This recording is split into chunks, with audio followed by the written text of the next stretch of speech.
Dakota Territory, 1880. While every homesteader raced to throw up the cheapest possible claim shanty before winter, one Norwegian immigrant was still laying floorboards in late September. His neighbors called it wasteful. They called him a fool. Lars spent precious lumber building a second floor on top of his perfectly good first one. 2 layers of planks with sawdust packed between them like the ice houses back home. He sealed every gap and crack while others finished their cabins in 3 weeks with single thin floors over frozen ground. Then October 15th arrived. The blizzard hit without warning. 3 feet of snow in a single day, 20 below zero. 7 months of cold that would become known as the hard winter. Standard shanty floors froze solid.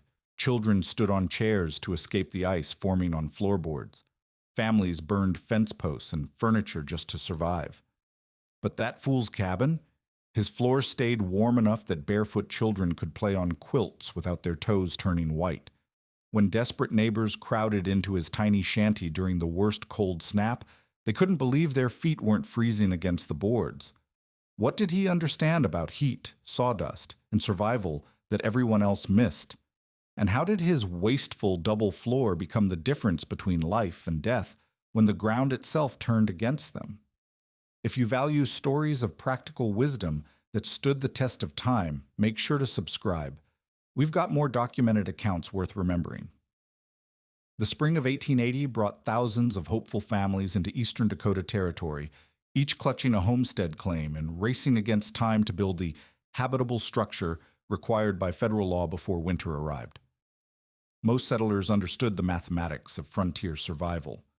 Throw up the smallest possible shanty with the least lumber to satisfy the Homestead Act, then expand later when cash and materials allowed.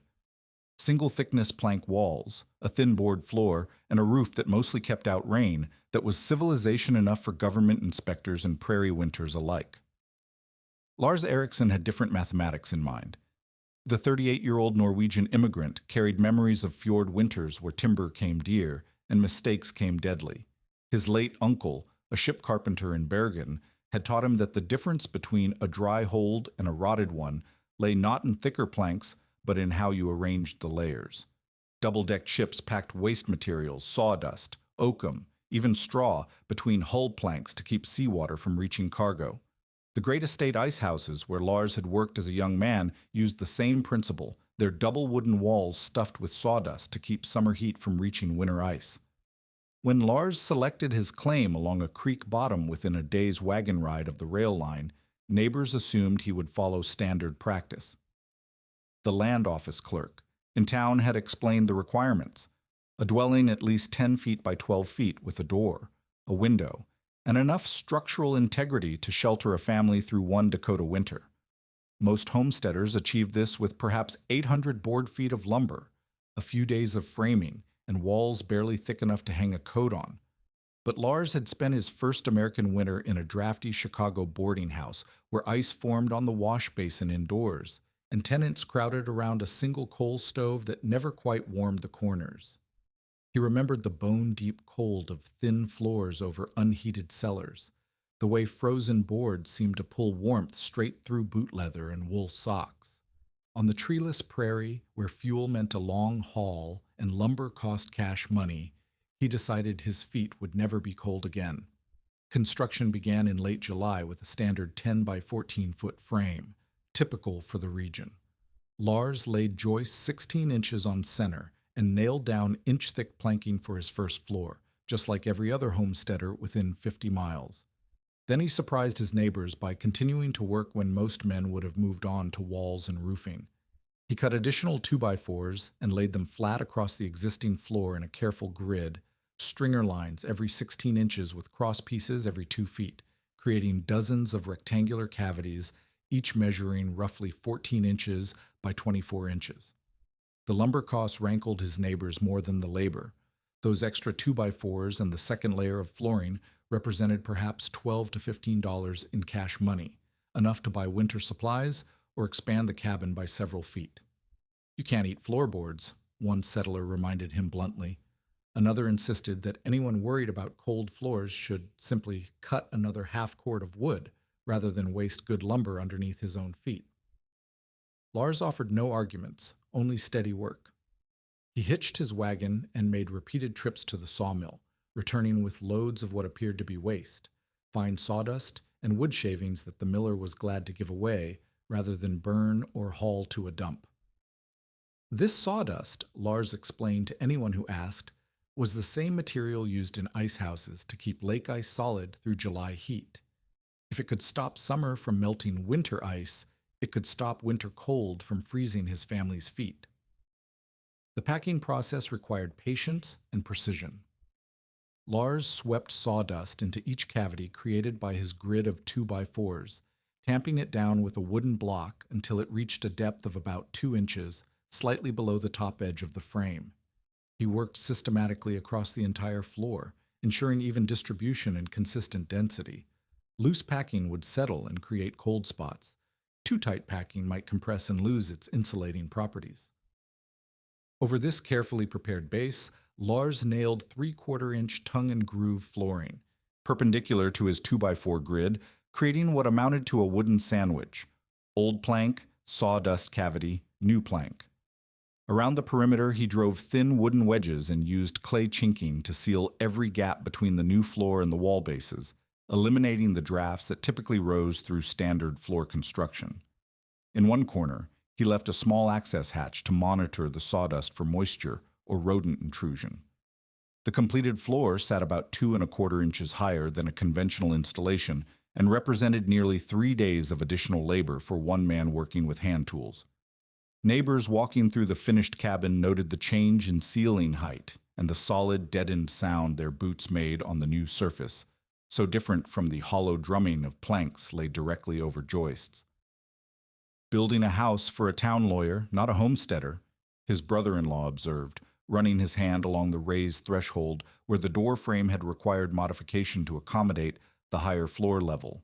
The comment carried weight because it touched the central anxiety of homestead life. The fear of spending resources on comfort rather than survival, of building beyond one station in a place where pretension could mean starvation.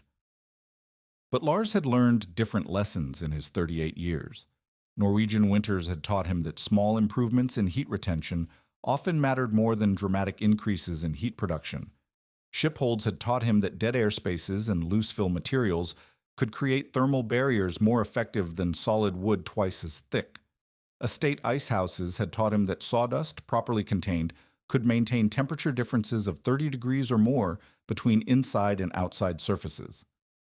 As September faded into October and his neighbors banked their shanties with sod and manure in preparation for winter, Lars checked his small inspection hatch one final time. The sawdust lay exactly as he had left it, dry, evenly distributed, and ready to prove that sometimes the difference between wisdom and foolishness could only be measured when the ground froze solid and the wind began to bite. October 15, 1880, arrived with a wall of gray clouds that stretched from horizon to horizon across eastern Dakota Territory. The temperature dropped 30 degrees in 6 hours, and by evening 3 feet of snow had buried fence lines and wagon ruts that had been visible at dawn.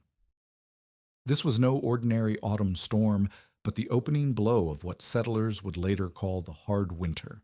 7 months of cold that would test every assumption about prairie survival and leave some homesteads empty by spring. The blizzard caught most families with their winter preparations only half complete. Coal shipments that should have arrived by rail were delayed by early snow across Minnesota and Iowa. Firewood cutting, planned for late October when the heat broke, had barely begun.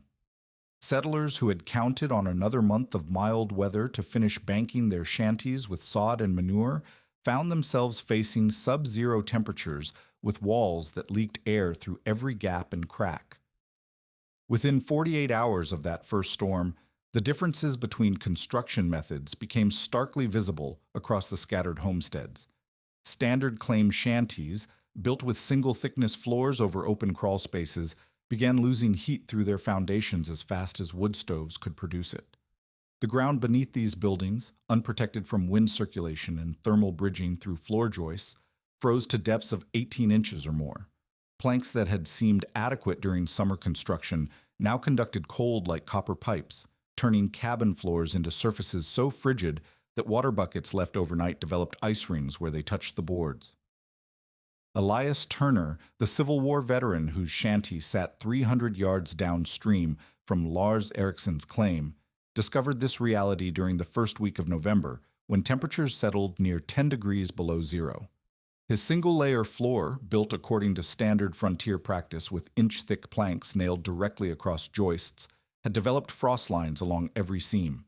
His two youngest children, ages 4 and 6, refused to walk barefoot across the floor, even to reach the chamber pot, instead climbing onto chairs and tables to keep their feet off the frozen wood. Turner had banked his shanty walls with prairie sod and relied on a large cast-iron stove to maintain interior warmth, a strategy that had worked during his previous winters in Iowa. But Dakota Territory cold proved different in both intensity and persistence.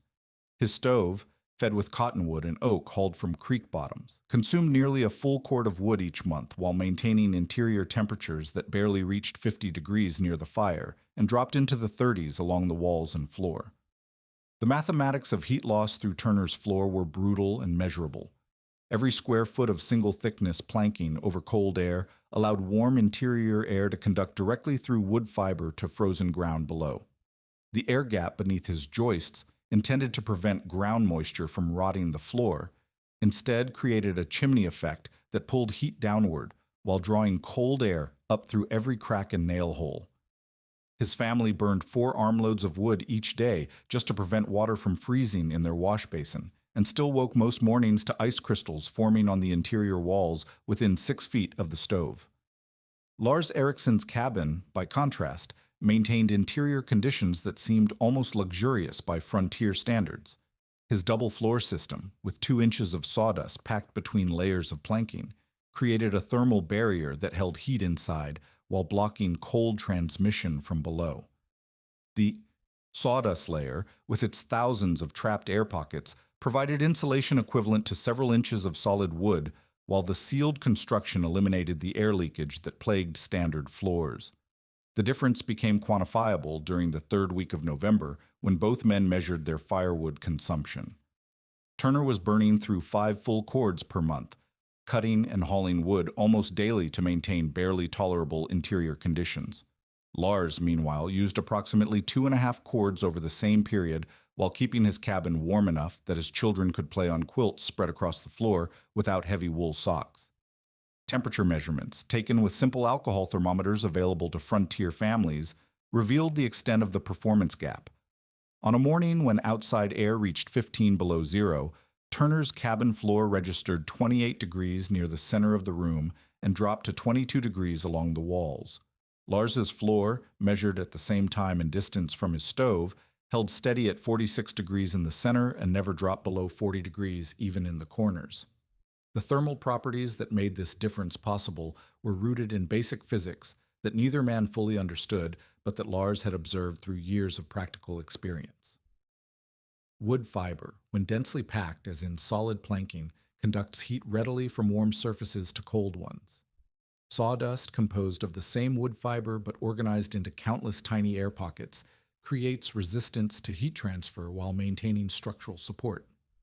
The double-layer construction eliminated thermal bridging through joists and created what modern building science would recognize as a continuous insulation barrier. More critically, Lars had addressed the air leakage that made standard floors so inefficient. His careful sealing around the perimeter and systematic elimination of gaps prevented the stack effect that drew warm air down through floor cracks while pulling cold air up from below. This air sealing, combined with the insulating sawdust layer, reduced total heat loss through the floor by an estimated 60 to 70% compared to conventional construction. By early December, when rail lines became completely impassable and coal deliveries ceased entirely, the fuel efficiency of Lars's system became a matter of survival rather than mere comfort. Families throughout the settlement began burning fence posts, furniture, and even structural timbers from outbuildings to maintain heat. Turner found himself cutting wood from dawn to dusk, hauling dead trees from increasingly distant creek bottoms, while his wife and children huddled near the stove wearing every piece of clothing they owned. Anna Turner, managing her household through the crisis, began to notice details that her husband initially dismissed as coincidence. When she visited Lars's wife to borrow lamp oil, her Boots never chilled during the brief time she spent inside their cabin. Her children, normally reluctant to remove their coats indoors, played comfortably on the Erickson floor wearing only their everyday clothes. Most telling, the Erickson family's woodpile, which had started the winter roughly the same size as the Turners, remained noticeably larger despite housing the same number of people. The community's attitude toward Lars's construction methods began shifting as these differences became impossible to ignore. Men who had mocked his wasteful double floor started asking technical questions about sawdust sources and installation methods. The local miller, previously puzzled by requests for waste material, found himself fielding inquiries from homesteaders planning spring construction projects that would incorporate loose-fill insulation systems. January brought conditions that pushed Dakota Territory homesteaders beyond mere discomfort into genuine crisis. Rail lines remained buried under snowdrifts that reached 12 feet in some cuts, effectively isolating the territory from coal shipments and food deliveries that families had counted on to see them through the worst months. What had begun as an early and severe winter transformed into a test of every assumption about prairie survival, with temperatures hovering below zero for weeks at a time, and wind that drove snow through the smallest gaps in even well-built structures. The fuel crisis struck hardest at families who had relied on purchased coal or who had underestimated their firewood needs during the brief autumn cutting season. Elias Turner found himself burning fence posts and sections of his grain bin to maintain enough heat for basic survival. His woodpile, which should have lasted until March, was nearly exhausted by mid-January, forcing him to venture further from his claim each day in search of dead timber. The work of cutting, hauling, and splitting wood in sub-zero conditions consumed most of his daylight hours, while his family huddled in a cabin that never warmed above 40 degrees except within 3 feet of the stove. The physical toll of inadequate heating became visible in the Turner children, whose chronic cough had developed into what frontier families recognized as winter sickness. Anna Turner wrapped her youngest daughter in every quilt and blanket they owned, but the child's feet still turned white with early frostbite after walking across the frozen floor to reach the chamber pot during the night. The parents took turns staying awake to maintain the fire, knowing that letting the stove die completely would mean waking to water frozen solid in their wash basin and frost thick enough to scrape from the interior walls. On the morning of January 28th, when the thermometer outside Turner's door read 26 below zero, Anna made a measurement that quantified their desperate situation. The metal surface of a tin cup, placed on the floor 4 feet from their stove, recorded a temperature of 18 degrees, 14 degrees below the freezing point of water. The floorboards themselves, despite a fire that had burned continuously for 18 hours, never rose above 22 degrees at any point more than 2 feet from the heat source. That same morning, comparable measurements in Lars Ericsson's cabin told a completely different story. His floor, insulated with the sawdust layer that neighbors had once mocked as wasteful, maintained surface temperatures between 42 and 48 degrees throughout the room. The difference represented more than mere comfort. It marked the boundary between habitability and genuine danger to human health during extreme cold. The technical explanation for this performance gap lay in the fundamental properties of heat transfer through building materials. Turner's single-layer floor provided virtually no resistance to conductive heat loss, allowing warmth from interior air to flow directly through wood fiber to the frozen ground below. Every square foot of his floor surface acted as a thermal drain, pulling heat energy away from the living space at a rate that his wood stove could barely match even when fed continuously. Lars's double floor system worked on entirely different principles. The 2-inch sawdust layer contained thousands of tiny air pockets, each acting as a barrier to heat conduction. This loose-fill insulation, combined with the thermal break created by the airspace around each particle, reduced heat transfer through the floor by approximately 75% compared to solid wood construction. More importantly, the sealed edges prevented air circulation beneath the floor, eliminating the convective heat loss that made standard construction so inefficient. The difference in fuel consumption reflected these thermal properties with mathematical precision. Turner's family was burning approximately 6 cords of wood per month to maintain barely survivable conditions, requiring daily woodcutting that left Elias exhausted and increasingly unable to venture far from the claim for fuel. Lars, meanwhile, consumed roughly 2 cords over the same period while maintaining temperatures that allowed normal household activities and comfortable sleep. By early February, when several families in the district had burned through their emergency fuel supplies and begun dismantling outbuildings for firewood, the contrast between construction methods had become a matter of community survival. Word spread quietly among the scattered homesteads that the Erickson cabin could house additional people without overwhelming its heating capacity, a capability that proved crucial when the worst cold snap of the winter struck during the second week of February. The crisis came without warning on February 10th, when a high-pressure system settled over the territory and temperatures plunged to 31 degrees below zero, the coldest reading anyone in the Sai district had ever recorded. Wind-driven snow created whiteout conditions that made travel between buildings dangerous, while the extreme cold overwhelmed heating systems that had struggled to maintain minimal warmth during more moderate conditions.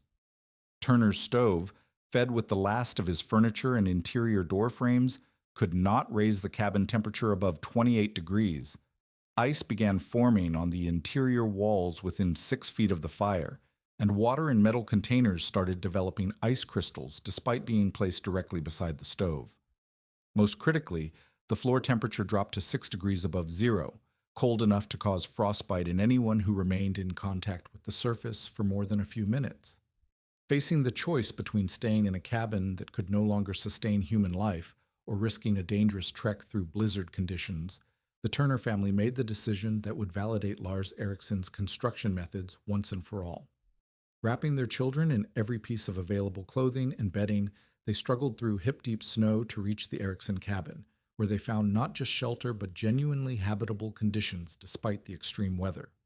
The small cabin, measuring only 10 feet by 14 feet, now housed 11 people, including both families and a neighboring widow who had arrived the previous day when her own fuel ran out. Despite the crowding and the constant opening of the door to accommodate new arrivals, the interior temperature remained steady at 55 degrees near the center of the room. Most remarkably, the floor surface maintained temperatures between 44 and 47 degrees, warm enough that children could sit and lie comfortably on quilts without risk of cold injury. The thermal dynamics that made this possible demonstrated principles that would not be formally understood by building science for several decades. The additional body heat from 11 people contributed approximately 800 to 1,000 BTUs per hour to the cabin's heating load, but the efficient thermal envelope created by the insulated floor system captured and retained this energy rather than losing it immediately to the frozen ground below. The sawdust insulation and sealed construction had created what modern engineers would recognize as a high-performance building envelope, capable of maintaining comfortable conditions with minimal heat input even under extreme weather conditions. Anna Turner, whose feet had not been truly warm in her own cabin since November, found herself removing her boots and wool socks to feel the smooth pine boards that somehow remained comfortable to bare skin even 31 degrees below zero outside. The experience would reshape her understanding of construction methods and convince her husband that their own cabin required fundamental changes to remain livable through future winters. The 3 days that 11. People spent crowded into Lars Ericsson's 10 by 14-foot cabin during the February cold snap became a practical demonstration that would transform homestead construction throughout the district. Children who had spent months standing on chairs to escape frozen floors in their own homes now sprawled comfortably across quilts, playing games and napping on a surface that remained consistently warm to bare skin. The youngest Turner child, whose toes had shown white patches of frostbite from contact with her family's frozen floorboards, regained full color and feeling within hours of arriving at the Erickson cabin. Most telling was the behavior of the adults, frontiersmen and women, accustomed to enduring hardship as a matter of pride. Elias Turner, who had dismissed Lars's construction methods as wasteful extravagance, found himself removing his boots and thick wool socks to press his bare feet against boards that somehow held warmth even when outdoor temperatures reached 31 below zero.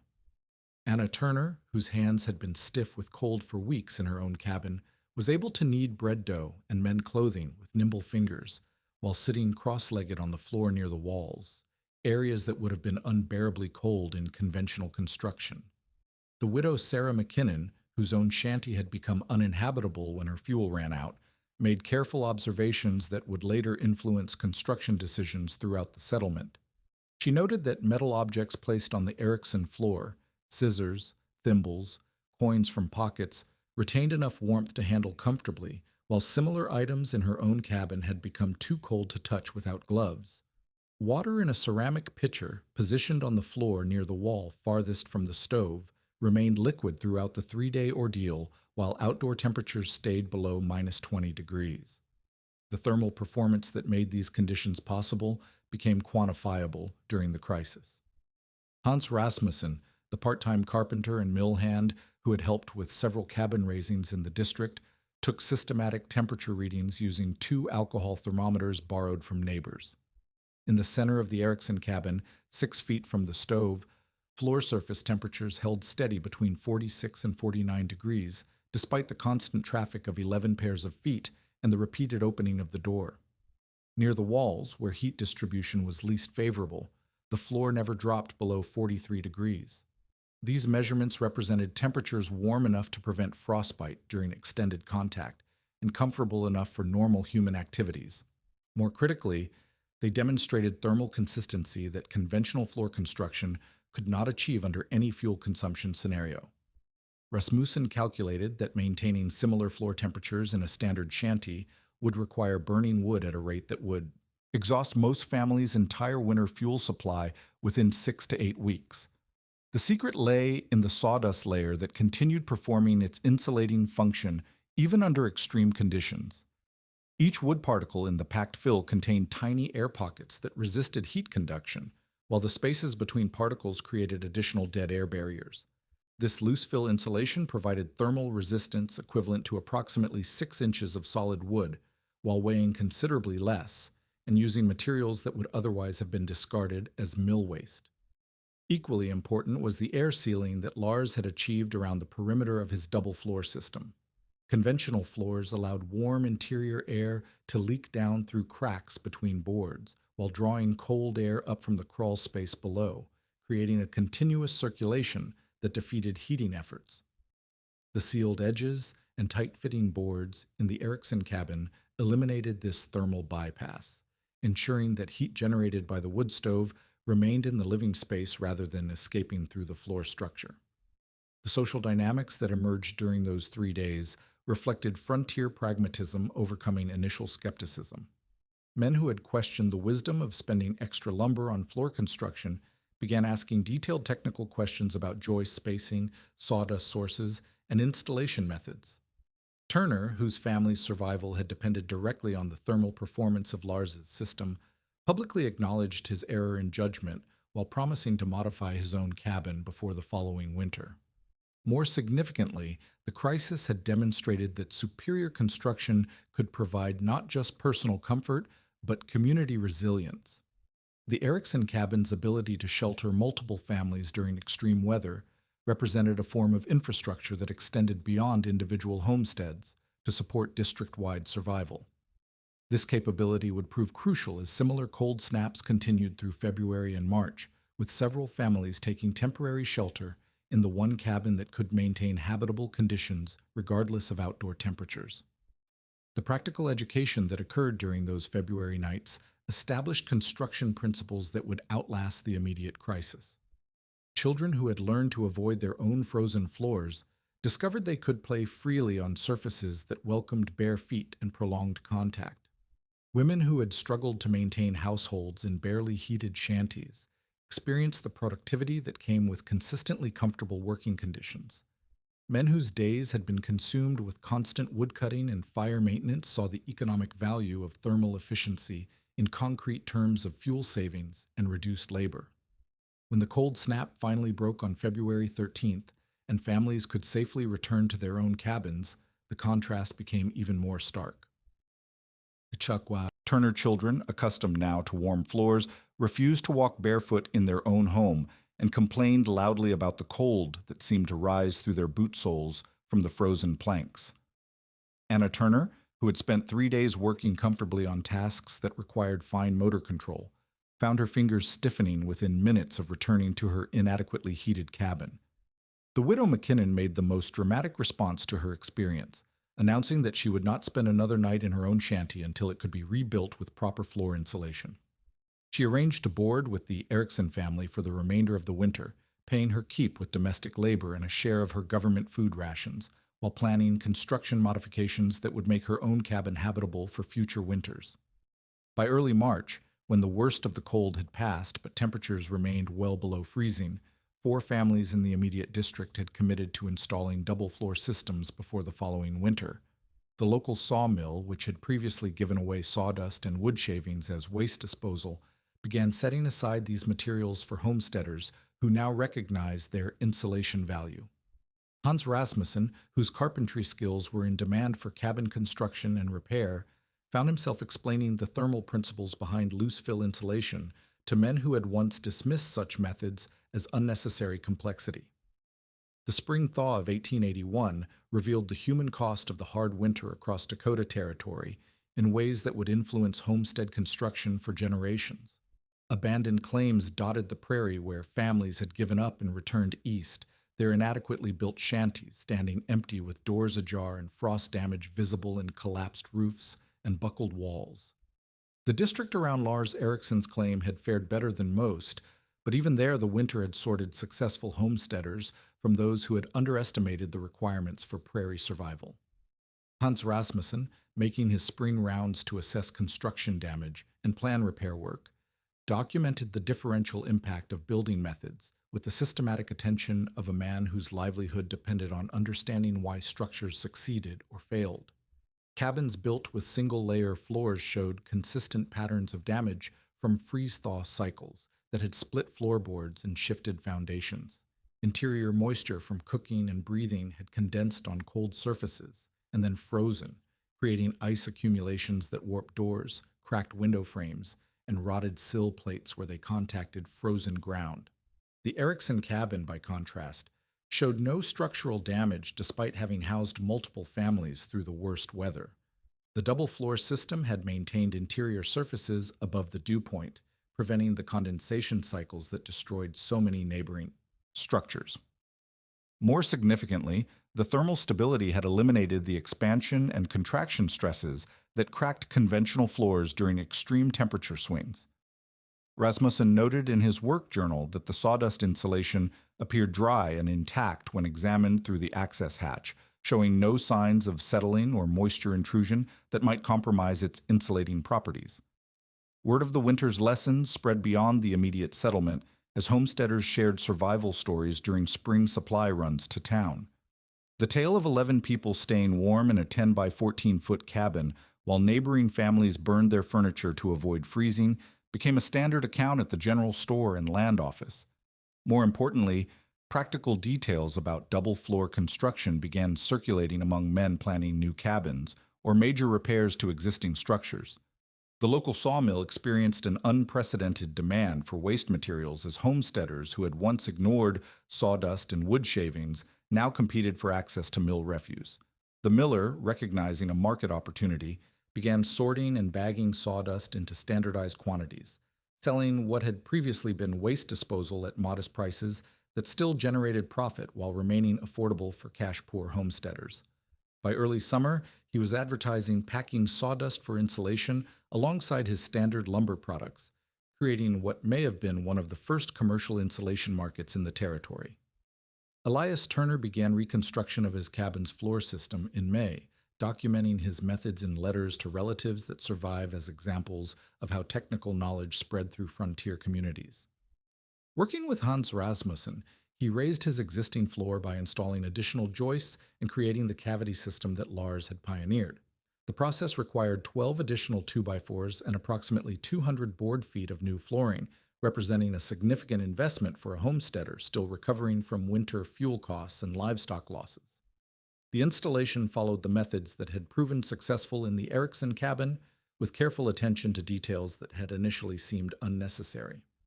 Turner packed sawdust to a consistent depth of 2 inches throughout the cavity grid, tamping each section with a wooden block to achieve uniform density without overcompacting the material.